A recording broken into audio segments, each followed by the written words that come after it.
Hey guys, my name is Josh. If you play Kingdom Maker with me, you probably better know me as the Browns. And this is going to be a video really for my alliance, but it might be useful for other players playing Kingdom Maker that may find themselves on a new server or a new shard like we are. And the topic of this video is really about breeding nobles. So this is going to be the breeding strategy that I think is going to work best for our alliance on a new shard. So with that, let's get right into it. The first step on a new shard or a new server is to shotgun as fast as you can to legendary quality nobles. And I'll spend the first part of this video making the case of why. Why do you shotgun to legendary quality nobles? This, by the way, is a freeform video. I'm not editing it at all, so if you need to fast forward through to any part or if something's taking a while to find, go ahead. Moving forward, why do you shotgun to legendary nobles? The basic reason is because the resources that you invest into nobles are very expensive and they're hard to come by. So let's just kind of look at what it costs to invest and improve your nobles. There are three basic roles of nobles that are much cheaper to upgrade, which are the captain, the merchant, and the explorer. And we'll start with looking at one of the cheaper ones, the captain. Let's look at Forwin. This is one of my captains. He's level 32, and it costs him right here, this denominator number, this 16,000, that's how much experience is required for him to progress from level 32 to level 33. So experience, this is one resource required to invest in your nobles. The other resource required to invest is going to be merit badges, which each role has their unique merit badges that they use. So captains have captain merit badges. You can see this tactics costs 154 captain badges, and then the most expensive one, which is capture 4, this is 766 captain merit badges. That is for the tier 4, the most expensive of all the talents. And then real quick, let's look at one captain who I have who's still on tier 3 of those upgrades. So we'll look at Colton here. He is still on tier 3. One thing you're going to notice right away, it doesn't require captain merits, it requires combat merits. And combat merits are used for all of the combat classes. That's going to be captains, knights, paladins, rogues. All of them use combat merits in the beginning. And combat merits are the easiest to come by. If you look at the top here, I've got almost 7,000 combat merits. That's because these can be farmed. You can farm these from separatist camps, from the orc camps around the map. They're much easier to farm these merits than the other merits of the game, which we'll talk about here in a bit. So captains, because they're one of the cheapest roles of the explorers, merchants, and captains, explorer, merchant, captain, those are the three cheapest. Not only is it one of the three cheapest, but it's also a combat role, and its merit badges are the easiest to come by, which makes captains very inexpensive to level up. Which is why you'll notice I've got lots of captains right now in this early game. I've got 1, 2, 3, 4 captains, and I have that many captains because I know that all of these exceptional quality nobles are going to be going to the volcano, which means that all those merit badges, all that experience that I've invested, it's all just going to be burnt. It's all going to be wasted, which is why I want to be as conservative as possible, saving those resources up until I get to legendary nobles. So if you remember, we looked at Forwin here. The experience required to get from 32 to 33 was 16,000. Let's compare that now to a more expensive role. We're going to go with the Ranger. Rangers are going to be very important late game. We're going to talk about why here in a minute. Look at that. To get from 29 to 30, a Ranger requires 117,000 experience. This is 10 times more experience, and it's a lower level. So you're literally talking 10 times the family experience resources to level just one level of a Ranger compared to a captain. And if you look at my total family XP here, I've got 573,000, and that's family experience saved up over like a month of gameplay. So this stuff is hard to come by. This stuff is rare, and you want to be very conservative with it. You don't want to be throwing this family experience onto a noble that you're just going to throw to the volcano, because it's really hard to get. Now, I I started this video saying you want to shotgun to legendaries. The devs are constantly updating and changing this game. They actually just released a patch this hour. The patch they just released this hour supposedly is going to make it easier to get higher quality nobles. At least since I've been playing this game, mythic nobles have been near impossible to get. That might be different now. If it turns out that mythic nobles are attainable in the short term, I will revise this video to say shotgun past legendary nobles and go all the way to mythic nobles before investing in any individual noble. But we'll just have to see how the devs change the game and how it progresses. Right now I'm saying let's get to legendary and invest. If mythics are easy to get, I'm going to say get to mythics and then invest. So outside of family experience, which is one way to level your nobles, you can also get experience just by using them around the map. So, for example, if I were to do this medium dungeon here, I'm going to get around 2,000 noble experience there. If you attack a camp, you get around 100 to 200 experience, depending on the level of the camp. And then if you go to a mining camp with your nobles and mine, especially overnight, if you go to some of these higher quality resources that take longer to mine, so like you can see here, I get 1,800 per hour on this bronze ore, whereas if I go over to a higher quality resource like sulfur, emerald, or iron, instead of 1,800 per hour, now I'm only getting 299 per hour. It's much slower to mine, which means you can take one of your armies, send it to one of these higher quality resource mines overnight for like however long you sleep, 8 hours, and they will keep mining that whole time. And when you recall them back overnight, they will have not only mined a lot of resources, but earned a lot of experience, usually between like 2,000 or 3,000 experience overnight, which is very good. But when you look again at what it costs to upgrade a ranger, this is 117,000 experience. When you're only gaining 2,000 to 3,000 experience a night, you're talking like what is it, like 50 nights, like 30 to 50 nights just to get one level. And the max level on nobles, I think it's 40, because this gets you to 30, so this should get you to 40. So yeah, to get to level 40, and the experience requirement goes up and up and up and up. So upgrading a noble to max level 40 with max talents, this is like a year-long endeavor. You don't want to be wasting these resources on exceptional quality nobles that are going to go to the volcano. So that's the case for why you want to rush to legendary nobles. So let's move on to kind of part 2 of this little video guide on noble breeding strategy, which is how you actually breed nobles. So let's pull up the breeding interface here on one of these newborns that I have. Not this one, but there we go. So the first thing you notice, and I didn't even realize this until recently, by way of you only being allowed to have 2 of any given role, you'll look at all these 2 captains, 2 merchants, they're all 2. You can only have 2 of any given role. That means that for you to even be able to breed a given role, you must have a maximum of 1 of that role. If you have, for example, I'm going to stick with rangers here. If you have 2 rangers, you can't breed any more rangers. So to even be able to breed an additional ranger for yourself or for someone else, you can only have a maximum of 1 ranger.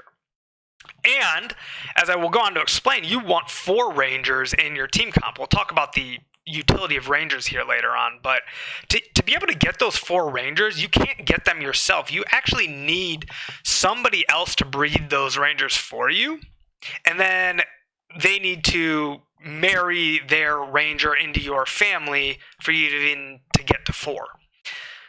So if you think about alliance-wide strategy, what this means is that no one person can get themselves 4 rangers, or more than 2 of any class for that matter, or of any role for that matter. So this means that to prepare and plan your alliance's noble compositions, you've got to have designated breeders for every single role that you want to have more than 2 of. And as I just said, every single person on the alliance is going to want 4 rangers. We'll talk about why. That means you need to have designated people in your alliance who their sole job, well, one of their jobs is to breed rangers. for everybody else in the alliance. And then everybody else can get 4 rangers, and then they can breed up to their 2 rangers. And no, it's a sacrifice. The person who has bred the rangers for everybody else is not going to be able to get their own 4 rangers unless somebody outside of the alliance gives them a ranger. But anyways, let's move on. That's one thing I wanted to point out is that you need designated breeders in your alliance for every role that you decide you're going to want to breed more than 2 of for members of your alliance. And now another consequence here is with the traits. So yes, you want 4 rangers. You also want 4 rangers that have good traits on them, because you're investing in these nobles. They take like a year or even longer to be able to get to max level. You want them to have the right traits before you invest those resources. Let's look at the traits that a ranger can have. So ranger traits. We'll kind of touch on the reason rangers are good here briefly is rangers are very good at boosting the rooms of your keep. They give the highest boost when they're sitting in your keep and buffing one of the rooms. And one of the traits that rangers can adopt on their own is bright. Okay, so bright is very good because it has a non-stacking bonus to room boosting effectiveness. So one of the traits that you want on your rangers is going to be bright. And even though this occurs naturally on rangers, think about it. If you can only have 2 rangers, you cannot then breed those 2 rangers. So if you're going to be a ranger breeder, you can have one of your either male or female nobles be part of your breeding team for rangers. So you can have a ranger plus some other noble.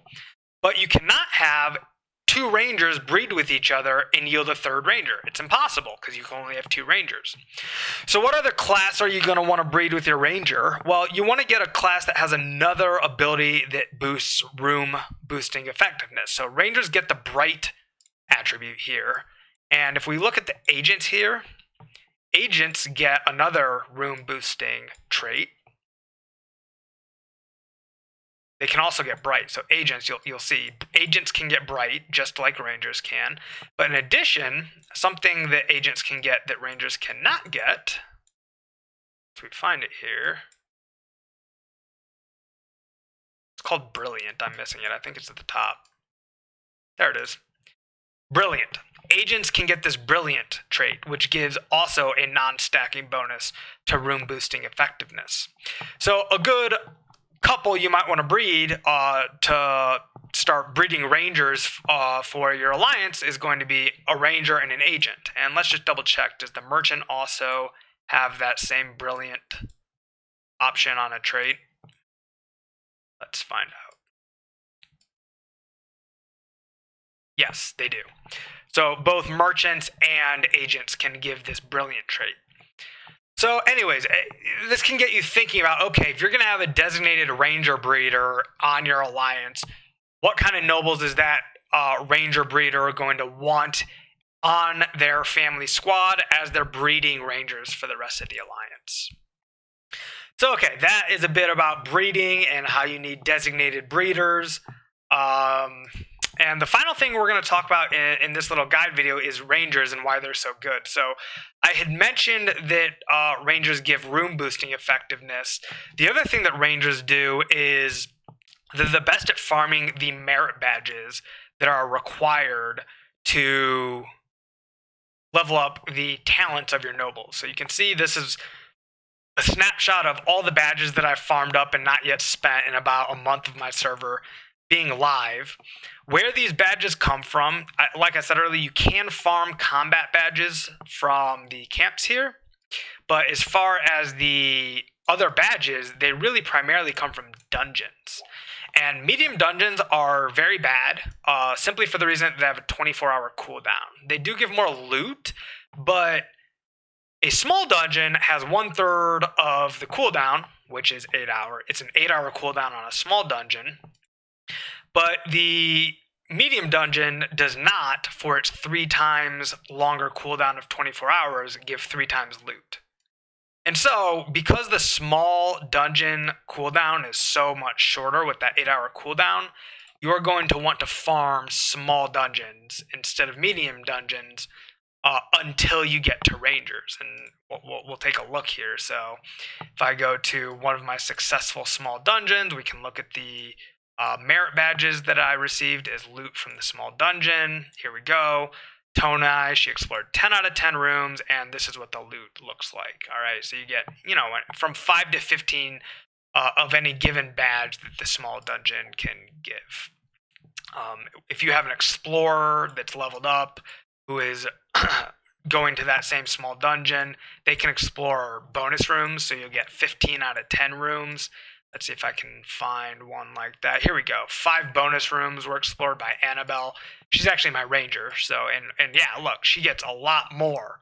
This is already starting to show you why rangers are good for farming these merit badges that are needed to fund the talent points of all your other nobles in your family. This is early game why rangers are so important. They fund the merit badges of all your other families. And the way they do this is with monuments. So to be able to explore a monument, you must use a ranger. Only rangers can do it. And the ranger must get this talent right here. This noble is able to explore monuments. And let's just go real quick. We'll take a look at what a monument looks like on the map. I know there happens to be some monuments close to the same county that I look for the Wandering Merchant in. Here we are. Here we go. Royal Monument right here. These monuments give massive amounts of loot. Not only do they give these badges, but they have a chance to drop some of the items that are sold in the shop for gold. The Mask of Many Faces, which is extremely useful. That'll be a different video. And they also drop these weapon parts, which again are extremely useful. One way you can boost the rates of the loot dropped from dungeons is in your temple. So if I go to my alliance here, and I go to the temple, and I look at the different spells here, one of the spells is Fortune's Light. And this increases the drop rate of dungeons by a percentage based on the spell level. It can be up to 50% if you have Fortune's Light 5. So this is going to really hit home this point here. I'm going to show you what a veteran player who is on one of the beta servers gets for loot. Big shout out to Turd Fancy. He's helped me learn a lot of what I've learned about this game. He's an amazingly helpful veteran player. This is him running a naked ranger, just one ranger. It's not a team of nobles. This is one ranger, one noble with no clothes on, no equipment, running what is it called? Running a monument with Fortune's Light Temple spell level 5 activated. He got all these parts. He got 600 agent merits, 1,200 rogue merits, and just look. I mean, he's getting between 750 and 1,200 merits just for one single monument. You compare this to the 5 to 15 badges that I was getting for running a 10 out of 10 small dungeon, or even compare it to 30 to 50 badges that I was getting with my ranger exploring that same small dungeon. This is where you want to get to. And this is why early game, you're going to want those 4 rangers, is they're going to fund all the rest of your other nobles with the merit badges required to level up their talents and therefore get them to max level. The second reason late game that 4 rangers are going to become important is because in the late game, there are 2 rooms in your keep that are going to be very useful. One of those 2 rooms is even useful early game, and let's just go take a look at those. So the first keep that's the most important, which is useful both early game and late game, is going to be the war room. If you have 2 nobles here, you have increased healing speed, which means if your armies are healing faster, you can farm camps faster, you can get back into a fight with PvP faster. If you can farm camps faster, you're going to get more experience faster, more badges faster, more champion experience faster. Healing speed just improves the rate at which you can grow your kingdom because it improves the rate at which you can farm. And faster farming is faster growth. The other room that becomes more important late game is the armory. So you can have up to 2 family members in the armory boosting city defense. And when PvP becomes a thing on your server, look, we're 1 month in. PvP is not a big deal for us right now, but when it is, once it becomes a big deal, having 2 nobles boosting your armory is going to be a very big help to defending yourself against other PvP people attacking you. A fully upgraded mythical ranger can give just one ranger a 72% boost to any one of these rooms. It's huge. So 72% boost times 4 rangers, you can see you can get 144% boost on the armory and 144% boost on the war room by having these rangers. So, okay, those were the 3 topics right there that I wanted to cover. First, you in your new server, noble breeding strategy, the first thing you want to do is rush to legendaries, maybe mythics. We'll see how the RNG rates for getting mythics turns out, but you want to rush to endgame legendaries, whether that's either legendaries or mythics. Next, you want to understand how to designate breeders for all the roles that you want people in your alliance to be having. So whether that's rangers or captains or whatever it is that you decide, you need designated breeders for each of those roles. And then finally, you need to get the 4 rangers. Everyone needs 4 rangers to farm their badges and to boost their room effectiveness with. And there you have it. I'm going to sign off, and this can be an open commentary. Comment below if you have questions. Comment below if you know something that I don't. I'm a new player as well. I've been on the server for a month. I'm learning along with everyone. So comment below. Talk to me on Discord if you have me on Discord, and hopefully this is helpful for everyone. Take it easy, guys. Signing off.